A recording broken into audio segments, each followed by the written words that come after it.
Apat ang iniulat na nasawi sa magnitude 6.9 na lindol sa southern Mexico.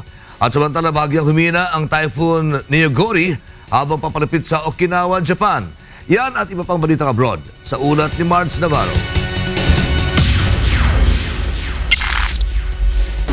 Sa Japan, ibinabana sa typhoon category mula sa super typhoon ang bagyong Neyogori habang papalapit sa Okinawa. Bagamat bahagyang humina, taglay pa rin ito ang lakas ng hangin na aabot sa mahigit 250 km per hour. Naglabas na ng alert ang Japan Meteorological Agency sa main island ng Okinawa at Miyako Islands kung saan tinatayang nasa 1.2 million ang naninirahan. Umaabot na sa 55,000 na residente sa Miyako ang inabisuhan ng lumikas. Mahigit 50,000 residente ang nawala ng kuryente habang pansamantalang ipinasara ang Okinawa Main Airport, mga eskwelahan at mga business establishments doon.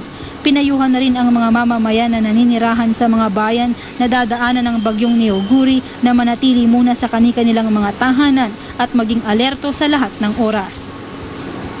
Sa Mexico, apat na ang nasawi, kabilang na ang isang bagong silang na sanggol sa magnitude 6.9 na lindol sa bansa kagabi, oras sa Pilipinas. Naitala ang sentro ng pagyanig sa bayan ng Puerto Madero sa Mexico, malapit sa Guatemalan border sa Central America.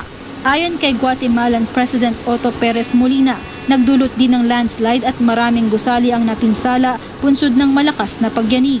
Nagsasagawa na ng relief efforts at sinisikap na ring maibalik ang supply ng kuryente at komunikasyon sa mga bayang naapektuhan ng lindol. At sa Vietnam, umaabot sa 18 ang nasawi sa pagbagsak ng isang military helicopter sa Hanoi kaninang umaga. Maliban sa mga nasawi, 3 iba pa ang nasa kritikal na kondisyon. Ayon kay Army Deputy Commander General Wo Wan-tuan, 21 pasahero ang lula ng naturang helicopter nang bumagsak ito habang nagsasagawa ng parachute training exercise. Ang mga namatay at nasugatan ay pawang mga military personnel. Marz Navarro, UNTV News, Worldwide.